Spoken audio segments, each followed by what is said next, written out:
ನಮಸ್ಕಾರ. ಕನ್ನಡಿಗರ ನೆಚ್ಚಿನ ಒನ್ ಇಂಡಿಯಾ ಕನ್ನಡ ವಾಹಿನಿಗೆ ನಿಮ್ಗೆಲ್ಲರಿಗೂ ಸ್ವಾಗತ.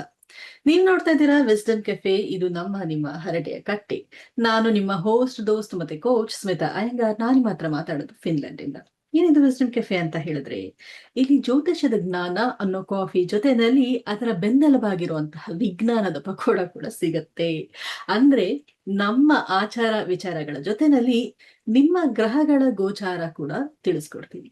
ಸೊ ಗ್ರಹಗಳ ಗೋಚಾರ ಮಾತ್ರನಾ ಅಥವಾ ಬೇರೆ ಜ್ಯೋತಿಷ್ಯಕ್ಕೆ ಸಂಬಂಧಪಟ್ಟಿರುವಂತಹ ವಿಜ್ಞಾನದ ವಿಷಯಗಳು ಸಾಕಷ್ಟು ನಿಮ್ಗೆ ಇದರಲ್ಲಿ ತಿಳಿಸ್ಕೊಡ್ತೀವಿ. ಸೊ ಇವತ್ತಿನ ವಿಷಯ ಏನಿರಬಹುದು? ನೀವೆಲ್ಲರೂ ಇವಾಗ ನೋಡ್ತಾ ಇದ್ದೀರಾ, ಸಾಕಷ್ಟು ಈಗ ಯೂಟ್ಯೂಬ್ ತೆಗೆದ್ರೆ ಸಾಕು, ಇನ್ಸ್ಟಾಗ್ರಾಮ್ ತೆಗೆದ್ರೆ ಸಾಕು, ಎಷ್ಟೊಂದು ಕಂಟೆಂಟ್ ಬರ್ತಾ ಇದೆ ಜ್ಯೋತಿಷ್ಯದ ಬಗ್ಗೆ. ಇದ್ರಲ್ಲಿ ಯಾವ್ದನ್ನ ನಂಬೇಕು, ಯಾವ್ದನ್ನ ಬಿಡ್ಬೇಕು, ಏನನ್ನ ಮಾಡ್ಬೇಕು, ಏನು ಮಾಡಬಾರ್ದು, ಬಹಳಷ್ಟು ಕನ್ಫ್ಯೂಷನ್ ಇದೆ, ಗೊಂದಲಗಳಿದೆ ಎಲ್ಲ. ಇದ್ರ ಬಗ್ಗೆ ಒಂದ್ ಸ್ವಲ್ಪ ಡಿಕೋಡ್ ಮಾಡೋಣ ಇವತ್ತು, ಓಕೆನಾ? ಹೇಳ್ಬೇಕು ಅಂತಂದ್ರೆ, ಇವಾಗ ಎಷ್ಟು ಕಂಟೆಂಟ್ ಬರತ್ತೆ. ಇವಾಗ ನಿಮ್ಗೆ ಕೆಲ್ಸ ಬೇಕು ಅಂತ ಹೇಳಿದ್ರೆ ಕೈಯಲ್ಲಿ ಇದ್ಯಾವುದೋ ಭಾಗಕ್ಕೆ ಅರ್ಶನ ಹಚ್ಕೊಳ್ಳಿ, ಇನ್ಯಾವುದೋ ಎಲ್ಲೋ ದಾರ ಕಟ್ಕೊಳ್ಳಿ, ಆಮೇಲೆ ಇಲ್ಲಿ ಗ್ರೀನ್ ಕಲರ್ ಪೆನ್ ಅಲ್ಲಿ 24 ಅಂತ ಬರ್ಕೊಳ್ಳಿ, ಈ ಕೈಯಲ್ಲಿ ಇಲ್ಲೆಲ್ಲೋ ಇನ್ಯಾವುದೋ ನಂಬರ್ ಅಂತ ಬರ್ಕೊಳ್ಳಿ, ಆಮೇಲೆ ತೇಜಪತ್ತ ಅಂದ್ರೆ ಪಲಾವ್ ಎಲೆ ಮೇಲೆ ಏನೋ ಬರ್ದ್ಬಿಟ್ಟು ಅದನ್ನ ಸುಟ್ಬಿಡಿ, ಪೇಪರ್ ಮೇಲೆ ಏನೋ ಒಂದೇನೋ ಬರ್ದ್ಬಿಟ್ಟು ಸುಟ್ಬಿಡಿ, ಇನ್ಯಾವುದೋ ಒಂದು ಯಂತ್ರ ಮಾಡಿ, ಇನ್ನೇನೋ ಯಾವ್ದೋ ದಿಕ್ಕಲ್ಲಿ ಇನ್ನೇನೋ ಇಡಿ. ಈ ರೀತಿ ಸಾಕಷ್ಟು ರೆಮಿಡಿಗಳು ಬರುತ್ತೆ. ಹಾಗಾದ್ರೆ ಈ ರೆಮಿಡಿ ಎಲ್ಲ ನಿಜಾನ ಸುಳ್ಳ? ಯಾವ್ದನ್ನ ತಗೋಬೇಕು, ಯಾವ್ದನ್ನ ಬಿಡ್ಬೇಕು, ಯಾರನ್ನ ನಂಬೇಕು, ಯಾರನ್ನ ನಂಬಾರ್ದು, ಇದ್ರ ಬಗ್ಗೆ ಇವತ್ತು ಚರ್ಚೆ ಮಾಡೋಣ. ವಿಜ್ಞಾನ ಏನಾದ್ರೂ ಇದೆಯಾ ಇದ್ರ ಹಿಂದೆ, ಈ ರೆಮಿಡಿಗಳ ಹಿಂದೆ? ಇದನ್ನ ಕೂಡ ಇವತ್ತು ಮಾತಾಡೋಣ, ಓಕೆನಾ?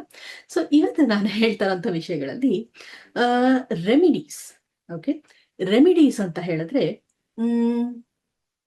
ಯಾವ ತೊಂದರೆಗೆ ಯಾವ ಒಂದು ಪರಿಹಾರನ ಮಾಡ್ಕೊಳ್ಬೇಕು ಜ್ಯೋತಿಷ್ಯದಲ್ಲಿ ಅನ್ನೋ ಒಂದು ವಿಷಯ ಇದೆಯಲ್ಲ, ಇದನ್ನ ಮಾತಾಡ್ತಾ ಇರ್ತಾರೆ. ಸಾಕಷ್ಟು ರೀಲ್ಸ್ ಬರುತ್ತೆ. ಇನ್ ಕೆಲವರಂತೂ ಹೀಗೆ ಹೀಗೆ ಮೇಲೆ ತೋರಿಸ್ತಾರೆ, ನಿಮ್ಮ ಡೇಟ್ ಆಫ್ ಬರ್ತ್ ಇದಾಗಿದೆ, ಹೀಗೆ ಮಾಡಿ ಅಂತ ಅನ್ಕೊಂಡು ಬರುತ್ತೆ. ಅದು ಒಂಥರ. ಅಂಡ್ ಈ ಕಂಟೆಂಟ್ಗಳು ನಿಮ್ಗೆ ಯಾವ ರೀತಿ ಪುಷ್ ಆಗುತ್ತೆ ಅಂತ ಹೇಳಿದ್ರೆ ಆಲ್ಗರಿದಮ್ ಮೇಲೆ ವರ್ಕ್ ಆಗುತ್ತೆ. ನೀವು ಅಕಸ್ಮಾತ್ ಯಾವುದೋ ಒಂದು ಈ ರೀತಿಯ ಒಂದು ರೀಲ್ ಅನ್ನ ನೀವು ತುಂಬಾ ಗಮನ ಕೊಟ್ಟು ಇಂಟ್ರೆಸ್ಟ್ ಇಂದ ಅದನ್ನ ಸ್ವಲ್ಪ ಹೊತ್ತು ನೋಡಿದ್ರೆ ನಿಮ್ಗೆ ಇದು ಇಷ್ಟ ಅನ್ನೋ ಒಂದು ಭಾವನೆ ಇನ್ಸ್ಟಾಗ್ರಾಮ್ಗೆ ಬಂದು ಅಥವಾ ಯೂಟ್ಯೂಬ್ ಏನಂತಾರೆ ಆಲ್ಗರಿದಮ್ಗೆ ಅದು ತಿಳಿದ್ಪಟ್ಟು ನಿಮ್ಗೆ ಅದೇ ರೀತಿಯ ರೀಲ್ಸ್ ನ ಮತ್ತೆ ಮತ್ತೆ ಪುಷ್ ಮಾಡುತ್ತೆ. ಸೊ ನೀವು ಹೀಗೆ ನೋಡ್ತಾ ನೋಡ್ತಾ ನೋಡ್ತಾ ಎಲ್ಲ ಅದನ್ನು ಟ್ರೈ ಮಾಡ್ತೀರಾ ಅಲ್ವಾ? ಎಷ್ಟೋ ಜನ ಟ್ರೈ ಮಾಡ್ತೀರಾ, ಎಷ್ಟೋ ಜನ ಮರ್ತೋಗ್ಬಿಡ್ತೀರಾ. ಏನ್ ಮಾಡ್ಬೇಕು, ಇವ್ರೇನೋ ಹೇಳಿದ್ರು ನಂಬರ್ ಅಂತ ಬೇಗ ಬೇಗ ಬೇಗ ಬೇಗ ಬರ್ಕೊಳ್ತೀರಾ, ಅದನ್ನೇ ಒಂದಷ್ಟು ಜನಕ್ಕೆ ಶೇರ್ ಮಾಡಿರ್ತೀರಾ. ಈ ರೀತಿ ಮಾಡ್ಬೇಕಾದ್ರೆ you are actually stepping into nothing but superstition. ಓಕೆನಾ? ಇದೊಂದು ಮೂಢನಂಬಿಕೆ ಆಗತ್ತೆ ಹೊರತು ಇನ್ನೇನು ಆಗೋದಿಲ್ಲ ಇದರಿಂದ. ಯಾತಕ್ಕೆ ಈ ರೆಮಿಡೀಸ್ ಅನ್ನೋದು ಹೇಗೆ ವರ್ಕ್ ಆಗುತ್ತೆ ಇದನ್ನ ಕೂಡ ನಾನು ನಿಮ್ಗೆ ಹೇಳ್ತೀನಿ.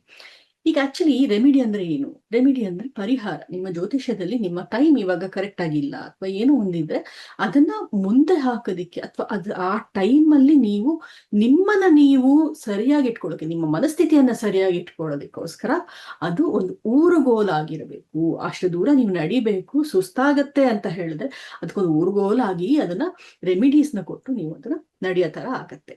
ಅದನ್ನ ಬಿಟ್ಟು ನಿಮಗೆ ಅವಾಗ ಆಗ್ಬೇಕಾಗಿರೋ ಅಂತ ಒಂದು ಈವೆಂಟು ಅದು ಏನೋ ಒಂದು ರೆಮಿಡಿ ಮಾಡಿದ ತಕ್ಷಣ ಇವಾಗ ಹೋಗ್ಬಿಡುತ್ತೆ ಅಂತ ಅಲ್ಲ. ಅದಕ್ಕೆ ಕೂಡ ನಿಮ್ಮ ಟೈಮ್ ಬಂದಿರ್ಬೇಕು, ಅವಾಗ ಮಾತ್ರ ಅದು ವರ್ಕ್ ಆಗೋದು. ಹಾಗಾದ್ರೆ ಎಷ್ಟೋ ಜನ ಬರೀತಾರೆ, ಇದನ್ನ ಮಾಡಿದ ತಕ್ಷಣ ನನ್ಗೆ ಹಿಂಗಾಗೋಯ್ತು, ಹಂಗಾಗೋಯ್ತು, ತುಂಬಾ ಹೆಲ್ಪ್ ಆಯ್ತು, ಈ ರೆಮಿಡಿ ಮಾಡಿ, ಈ ಶ್ಲೋಕ ಓದಿ ತುಂಬಾ ಒಳ್ಳೇದಾಯ್ತು, ಹೀಗಾಯ್ತು, ಹಾಗಾಯ್ತು. ಅವ್ರಿಗೆಲ್ಲ ಹೇಗಾಗ್ತಾ ಇದೆ? ಈ ಒಂದು ನಿಮ್ಗೆ ಒಂದ್ ಚಿಕ್ಕ ಸ್ಟೋರಿ ಹೇಳ್ತೀನಿ. ಇದು ಆಕ್ಚುಲಿ ಒಂದು ಎಕ್ಸ್ಪೆರಿಮೆಂಟ್. ಒಬ್ಬ ಮನುಷ್ಯನ ಒಂದು ಕುರ್ಚಿಯಲ್ಲಿ ಕಟ್ ಹಾಕ್ಬಿಟ್ಟಿದ್ರು. ಓಕೆ, ಕುರ್ಚಿಗೆ ಕಟ್ ಹಾಕಿ ನೆಲದ ಮೇಲೆ ಒಂದಷ್ಟು ವಿಷಭರಿತ ಹಾವುಗಳನ್ನ ಬಿಟ್ಟಿದ್ರು, ಎಲ್ಲ ತರದ ವಿಷಗಳ ಹಾವು. ಓಕೆ, ಸೊ ಪಾಯ್ಸನಸ್ ಸ್ನೇಕ್ಸ್ ತುಂಬಾ ಅಲ್ಲಿ ಹರಿದಾಡ್ತಾ ಇದ್ರು.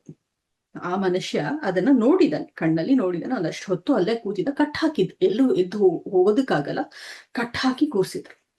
ಆಮೇಲೆ ಏನ್ ಮಾಡ್ತಾರೆ, ಅವನ ಕಣ್ಣಿಗೆ ಒಂದು ಬಟ್ಟೆಯನ್ನ ಕಟ್ಟಿ, ಓಕೆ, ಕಣ್ಣಿಗೆ ಒಂದು ಬಟ್ಟೆಯನ್ನ ಕಟ್ಟಿ ಕಾಲಿಗೆ ಒಂದು ಪಿನ್ನಲ್ಲಿ ಚುಚ್ತಾರೆ. ಸೊ ಅಷ್ಟು ಹೊತ್ತು ಆ ಹಾವುಗಳನ್ನ ನೋಡಿರುವಂತಹ ಮನುಷ್ಯನಿಗೆ ಆ ಪಿನ್ನು ಚುಚ್ಚಿದ್ದು ಹಾವೇ ನನ್ನನ್ನ ಕಚ್ಚಿತು ಅನ್ನುವಂಥ ಒಂದು ಮನಸ್ಥಿತಿ ಉಂಟಾಗಿ, ಹಾವು ಕಚ್ಚಿದ್ರೆ ಮನುಷ್ಯನ ಮೈಯಲ್ಲಿ ಏನೇನೆಲ್ಲ ರಿಯಾಕ್ಷನ್ ಆಗುತ್ತೋ ಅದಷ್ಟು ಕೂಡ ಅವನ ಮನಸ್ಸಲ್ಲಿ ಕಾಣಿಸ್ತು, ಅವನ ಮೈಯಲ್ಲಿ ಕಾಣಿಸ್ತು, ಅವನ ಬಾಡಿನಲ್ಲಿ ಅದೇ ರೀತಿಯ ರಿಯಾಕ್ಷನ್ಸ್ ಆಗಿ ಅದೇ ರೀತಿಯ ಕೆಮಿಕಲ್ ರಿಯಾಕ್ಷನ್ಸ್ ಕೂಡ ಆಯ್ತು. ಹೇಗಾಯ್ತು ಇದೆಲ್ಲ?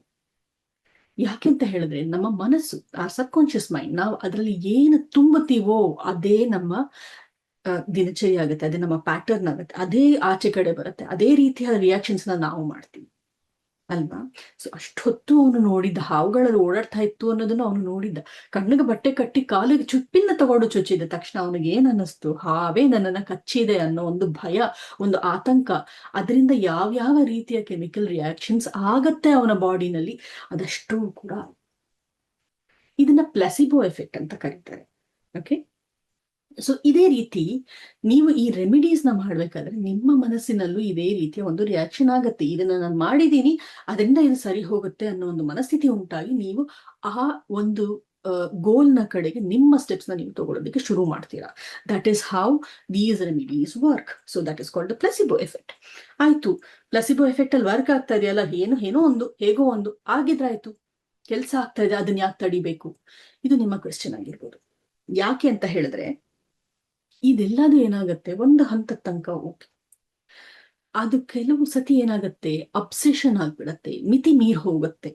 ಆ ಮಿತಿ ಮೀರಿ ಯಾವ್ದು ಅತಿರೇಕ ಆಗತ್ತಲ್ಲ, ಅವಾಗ ತುಂಬಾ ಕಷ್ಟ ಆಗತ್ತೆ. ಮೂಢನಂಬಿಕೆಗೆ ಜನ ತುತ್ತಾಗ್ತಾರೆ, ಮೂಢನಂಬಿಕೆ ಒಳಗೆ ಹೋಗ್ತಾರೆ. You're getting it to superstition. So superstition ಜಾಸ್ತಿ ಆದಾಗ ಏನಾಗತ್ತೆ ಅಂತಂದ್ರೆ ತುಂಬಾ ಈ ರೀತಿಯ ಭಾವನೆ. ಈಗ ಓಕೆ, ಇಲ್ಲೇನೋ 24 ಅಂತ ಒಂದೆರಡು ದಿನ ಬರ್ಕೊಂಡಿರ್ತೀರ, 3ನೇ ದಿನ ಮರ್ತು ಹೋಗ್ಬಿಟ್ರೆ, ಅಯ್ಯೋ ನಾನು ಇವತ್ತು 24 ಅಂತ ಇಲ್ಲಿ ಬರ್ಕೊಂಡಿಲ್ಲ, ಅದಕ್ಕೆ ನನ್ಗೆ ಇವತ್ತೇನು ವ್ಯಾಪಾರನೇ ಆಗಿಲ್ಲ ಅನ್ನೋ ಒಂದು ಮನೋಭಾವ ಬರುತ್ತೆ. ಆ ರೀತಿ ಆಗಬಾರ್ದು ಅಂತಂದ್ರೆ ದಯವಿಟ್ಟು ಈ ರೀತಿಯ ಕಂಟೆಂಟ್ ನ ಕನ್ಸ್ಯೂಮ್ ಮಾಡೋದನ್ನ ನಿಲ್ಲಿಸಿ.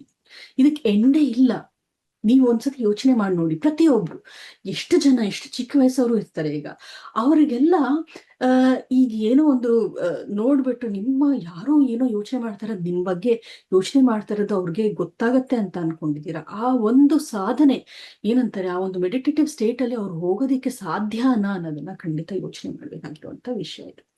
ಸೊ ಕಂಟೆಂಟ್ ನ ಎಷ್ಟು ಕನ್ಸ್ಯೂಮ್ ಮಾಡ್ಬೇಕು, ಯಾವ ರೀತಿ ತಗೊಳ್ಬೇಕು, ಅದು ನಿಮಗ್ ಬಿಟ್ಟಿದ್ದು. ಅದನ್ನ ಅತಿರೇಕ ಮಾಡ್ಕೊಳ್ಬೇಡಿ. ಆಯ್ತು, ಸ್ವಲ್ಪ ಟ್ರೈ ಮಾಡ್ಬೇಕು ಅಂತಂದ್ರೆ ಟ್ರೈ ಮಾಡಿ. ಪ್ಲಾಸಿಬೋ ಎಫೆಕ್ಟ್ ಅಲ್ಲಿ ನಿಮ್ಗೂ ಕೂಡ ಅದು ವರ್ಕ್ ಆದ್ರೂ ಆಗ್ಬಹುದು, ಆದ್ರೆ ಅದನ್ನ ಅತಿರೇಕ ಮಾಡ್ಕೊಂಡು ಅಬ್ಸೆಷನ್ ತಗೊಳ್ಬೇಡಿ. ಅದರಿಂದ ನಿಮ್ಮ ಮೆಂಟಲ್ ಹೆಲ್ತ್ ನ ದಯವಿಟ್ಟು ಹಾಳು ಮಾಡ್ಕೊಳ್ಬೇಡಿ.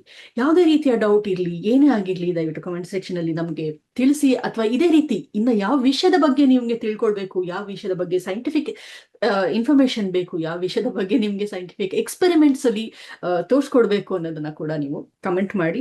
ಮುಂದಿನ ಸಂಚಿಕೆಗಳಲ್ಲಿ ಅದನ್ನ ಖಂಡಿತ ನಾವು ಅದನ್ನ ತಗೊಳ್ತೀವಿ, ಆ ವಿಷಯದ ಬಗ್ಗೆ ಮಾತಾಡ್ತೀವಿ.